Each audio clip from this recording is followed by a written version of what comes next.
Kejriwal custody పొడిగింపుపై Rouse Avenue court తీర్పు reserve చేసింది. కేజ్రీవాల్ ను వారం రోజులు కస్టడీకి ఇవ్వాలని కోరింది. అయితే కేజ్రీవాల్ నేరుగా కోర్టులో వాదనలు వినిపించారు. కేసు వివరాలు ప్రస్తావిస్తుండగా లిఖిత పూర్వకంగా ఇస్తే రికార్డులోకి తీసుకుంటామని కోర్టు తెలిపింది. మాట్లాడే అవకాశం కల్పించాలని కేజ్రీవాల్ కోరారు.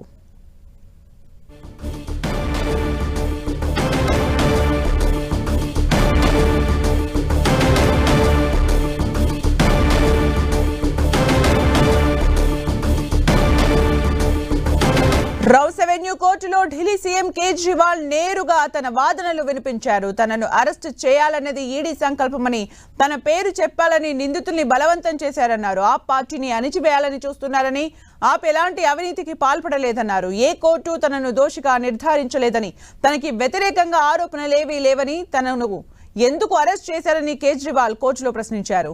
అరెస్టు సరిపడా ఆధారాలు ఏమున్నాయన్న కేజ్రీవాల్ తనకు వ్యతిరేకంగా స్టేట్మెంట్ ఇచ్చిన వారికి బెయిల్ ఇచ్చారని ఎదురుదాడి చేశారు. తనకు అనుకూలంగా ఉన్న రికార్డుల్ని పరిగణలోకి తీసుకోలేదన్నారు. మద్యం డబ్బు అనేది ఊహాజనితమైన ఆరోపణ అంటున్న కేజ్రీవాల్ 100 కోట్ల రూపాయలు అనేది వాస్తవంగా ఎక్కడా లేదన్నారు. ఈడీ విచారణ తర్వాతే కుంభకోణం ప్రారంభమైందని కేజ్రీవాల్ కోర్టులో చెప్పారు.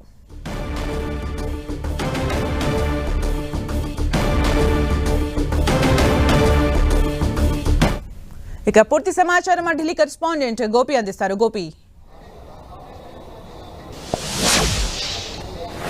Delhi liquor scam money laundering కేసులో ఎన్ఫోర్స్మెంట్ డైరెక్టరేట్ ఈరోజు కేజ్రీవాల్ కస్టడీని మరో వారం రోజులు పొడిగించాలని చెప్పి రౌస్ అవెన్యూ కోర్టును కోరడం జరిగింది. ప్రస్తుతం కోర్టు తీర్పును రిజర్వ్ చేయడం జరిగింది. మరి కాసేపట్లోనే తీర్పుని వెలువరించబోతున్నారు. సుదీర్ఘ వాదనలు జరిగాయి. ఈరోజు కస్టడీని ఈడీ కోరడానికి సంబంధించి ఈ కేసులో ఇప్పటికే ఇన్వెస్టిగేషన్ జరుగుతోంది. కొన్ని డిజిటల్ ఆధారాలను సేకరించాం. దానిపైన కేజ్రీవాల్ ని ప్రశ్నించాల్సి ఉంది. అలాగే గోవా నుంచి కొంతమంది నిందితుల్ని, పంజాబ్ కు సంబంధించిన ఎక్సైజ్ కమిషనర్ ని కూడా ముఖ్యంగా సమన్లు జారీ చేశాం. వారితో కలిపి కేజ్రీవాల్ ని ప్రశ్నించాల్సి ఉందని చెప్పి ఎన్ఫోర్స్మెంట్ డైరెక్టరేట్ కోర్టుకు తెలియపరచడం జరిగింది. అలాగే కేజ్రీవాల్ కేసు విచారణకు సహకరించడం లేదు, దాటవేసే సమాధానాలు చెప్తున్నారు. అలాగే ఐటీఆర్ కి సంబంధించిన వివరాలు కూడా కేజ్రీవాల్ న్యాయవాదులు కానీ ఇవ్వలేదు. సో కేజ్రీవాల్ కస్టడీని పొడిగిస్తే గనక ఈ కేసు విచారణలో మరిన్ని విషయాలు వెలుగులోకి వస్తాయని చెప్పి వారం రోజుల కస్టడీకి ఎన్ఫోర్స్మెంట్ డైరెక్టరేట్ కోరడం జరిగింది. ఈడీ తరఫున అడిషనల్ సొలిసిటర్ జనరల్ ఎస్వి రాజు వాదనలు వినిపించారు.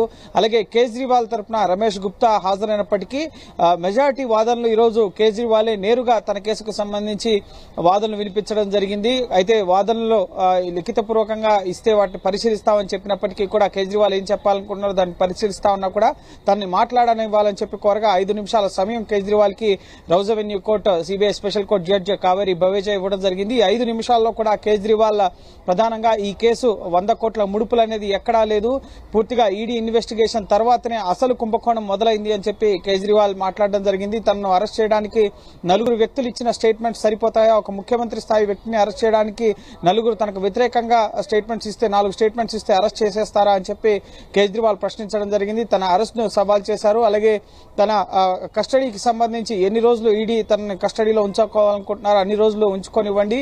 ఈ కేసు దర్యాప్తులో మనీ ట్రయల్ జరిగింది.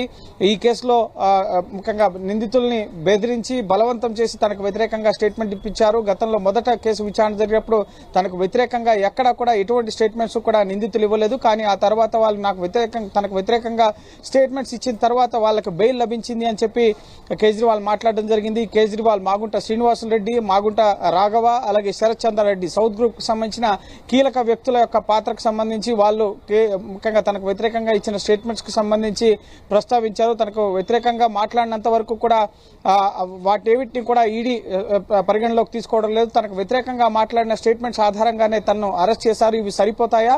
కేవలం శరత్ చంద్రారెడ్డి 50 కోట్ల రూపాయల విరాళాలు ఇచ్చిన తర్వాత అతనికి బెయిల్ వచ్చిందన్న విషయాలను కూడా ఇటు కోర్టు దృష్టికి తీసుకెళ్లారు. సో ఒక రకంగా ఎలక్టోరల్ బాండ్స్ కి ఢిల్లీ లిక్కర్ స్కామ్ కి లింక్ కలిపే విధంగా ఈ రోజు కేజ్రీవాల్ తరపు న్యాయవాది వాదనలు వినిపించారు. సో ఖచ్చితంగా మనీ ట్రయల్ జరిగింది. ఎలక్టోరల్ బాండ్స్ ద్వారా బీజేపీ లబ్ధి పొందిన తర్వాతనే వాళ్ళకి బెయిల్ రావడం జరిగింది. తనను ఇరికించే ప్రయత్నం చేస్తున్నారు. ఆమ్ ఆద్మీ పార్టీని అణిచివేసే విధంగా చేస్తున్నారు. ఇది ఒక రాజకీయ కుట్ర అన్న విషయాలను కూడా ఇటు కేజ్రీవాల్ వాదనల సందర్భంగా కోర్టులో వాదించడం జరిగింది. సో దీనికి కౌంటర్ గా ఎస్వి రాజు కూడా ఇటు ఈ మనీ లాండరింగ్ కేసుకి ఢిల్లీ లిక్కర్ పాలసీకి బీజేపీకి సంబంధం లేదు, ఎవరికి జబ్బులు ఇచ్చారన్నది మాకు సంబంధం లేదు, కానీ ఈ కేసులో కేజ్రీవాల్ కి వ్యతిరేకంగా మా దగ్గర ఆధారాలు ఉన్నాయి, కేజ్రీవాల్ ప్రధానమైన వారి పేర్లు చెప్తున్నారు, కానీ మధ్యలో అనుసంధానకర్తలుగా పనిచేసిన వారి పేరు ఎవరిలో కూడా తీయడం లేదు. సో ఖచ్చితంగా ఇక్కడ మనీ లాండరింగ్ జరిగింది, 100 కోట్ల ముడుపులు ఇటు గోవా ఎలక్షన్స్ లో ఖర్చు చేశారు అనడానికి మా వద్ద ఆధారాలు ఉన్నాయి, అందుకే కస్టడీకి కోరుతున్నాం.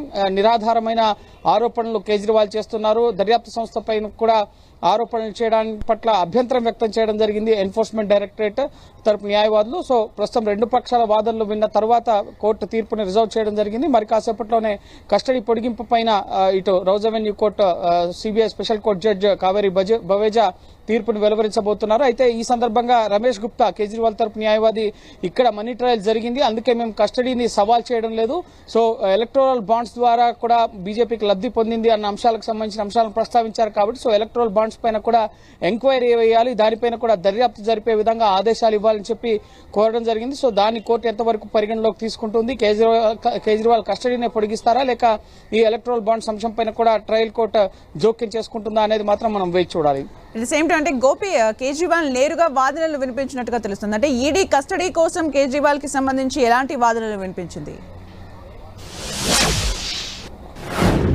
ఎస్, కేజ్రీవాల్ ప్రధానంగా ఈ కేసులో తన అక్రమంగా అరెస్ట్ చేశారు. 2 ఏళ్లుగా ఈ కేసు ఇన్వెస్టిగేషన్ జరుగుతుంది. 25,000 పేజీల ఛార్జ్ షీట్ దాఖలు చేశారు, కానీ ఎక్కడా కూడా తన పేరు ప్రస్తావించలేదు.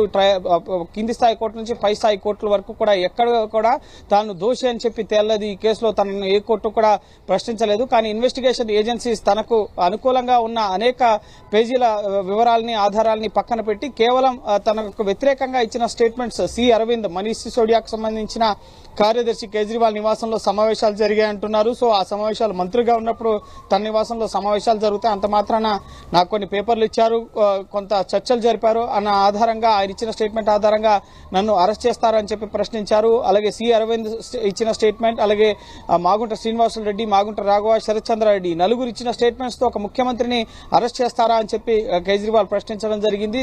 ఈ స్టేట్మెంట్స్ సరిపోతాయా, ఇంకే ఆధారాలు ఉన్నాయన్నది కేజ్రీవాల్ నేరుగా ప్రశ్నించడం జరిగింది. 100 కోట్ల కుంభకోణం అనేది ఎక్కడా కూడా లేదు, ఎక్కడా డబ్బు దొరకలేదు, డబ్బు కనబడలేదు.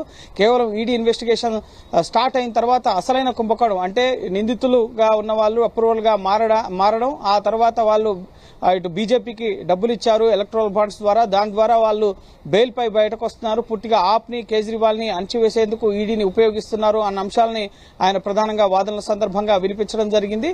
సో కేజ్రీవాల్ వాదనని ఎంతవరకు పరిగణలోకి తీసుకుంటుంది అనేది కూడా మనం వేచి చూడాల్సి ఉంటుంది. ఎందుకంటే ఈ కేసులో ఇంకా బలమైన ఆధారాలు, సాక్ష్యాలు తమ వద్ద ఉన్నాయి. కేజ్రీవాల్ కేవలం ఊహాజనితమైన ఆరోపణలు మాత్రమే చేస్తున్నారు. ఈ కేసులో ముఖ్యంగా బీజేపీకి డబ్బులు ఇచ్చారు అంటున్నారు, కానీ బీజేపీకి విధానపరమైన పాలసీ మేకింగ్ కి ఎటువంటి సంబంధం లేదు అన్న విషయాలను కూడా ఇటు ఈడీ తరపు న్యాయవాది ఎస్వి రాజు వాదనల సందర్భంగా వినిపించడం జరిగింది. సో ఈ కేసు ఇన్వెస్టిగేషన్ లో భాగంగా తమ వద్ద కేజ్రీవాల్ కు వ్యతిరేకంగా ఆధారాలు ఉన్నాయి కాబట్టి ఆయన అరెస్ట్ చేశాం, ఇంకా ఫర్దర్ ఇన్వెస్టిగేషన్ కోసం కస్టడీ పొడిగించాలని చెప్పి ఈడీ తరపు న్యాయవాదులు అయితే ఈ రోజు కోర్టును కోరడం జరిగింది. అయితే ఎలక్టోరల్ బాండ్స్ కి లింక్ చేస్తున్న తరుణంలో ఎంతవరకు ఎలక్టోరల్ బాండ్స్ కి సంబంధించిన అంశం ఇన్వెస్టిగేషన్ కి కోర్టు మొగ్గు చూపుతుంది అనేది మనం వేచి చూడాల్సి ఉంటుంది. సో కేజ్రీవాల్ అయితే తను అక్రమంగా అరెస్ట్ చేశారు, అణచివేసేందుకు ఆమ్ ఆద్మీ పార్టీని తొక్కిపెట్టేందుకే ఈ అరెస్ట్ అని చెప్పి వాదనల సందర్భంగా తన వైఖరిని నేరుగా ఆయనే సొంతగా వాదనలు వినిపించడం జరిగింది. కొన్ని సంచలన ఆరోపణలు కూడా చేశారు అప్రూవల్ గా మారిన వారిపైన.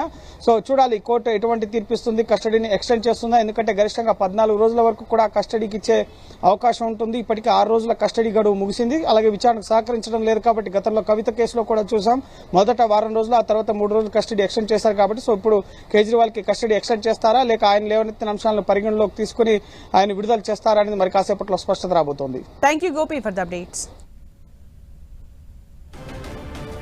రౌస్ అవెన్యూ కోర్టులో ఢిల్లీ సీఎం కేజ్రీవాల్ నేరుగా తన వాదనలు వినిపించారు. తనను అరెస్టు చేయాలన్నది ఈడీ సంకల్పమని, తన పేరు చెప్పాలని నిందితులను బలవంతం చేశారన్నారు. ఆప్ పార్టీని అణిచివేయాలని చూస్తున్నారని, ఆప్ ఎలాంటి అవినీతికి పాల్పడలేదన్నారు. ఏ కోర్టు తనను దోషిగా నిర్ధారించలేదని, తనకి వ్యతిరేకంగా ఆరోపణలేవీ లేవని, తనను ఎందుకు అరెస్టు చేశారని కేజ్రీవాల్ కోర్టులో ప్రశ్నించారు. అరెస్టు సరిపడా ఆధారాలు ఏమున్నాయన్న కేజ్రీవాల్ తనకు వ్యతిరేకంగా స్టేట్మెంట్ ఇచ్చిన వారికి బెయిల్ ఇచ్చారని ఎదురుదాడి చేశారు. తనకు అనుకూలంగా సిద్ధంగా ఉన్న రికార్డుల్ని పరిగణలోకి తీసుకోలేదన్నారు. మద్యం డబ్బు అనేది ఊహాజనితమైన ఆరోపణ అంటున్న కేజ్రీవాల్ 100 కోట్లు అనేది వాస్తవంగా ఎక్కడా లేదన్నారు. ఈడీ విచారణ తర్వాతే కుంభకోణం ప్రారంభమైందని కేజ్రీవాల్ కోర్టులో చెప్పారు.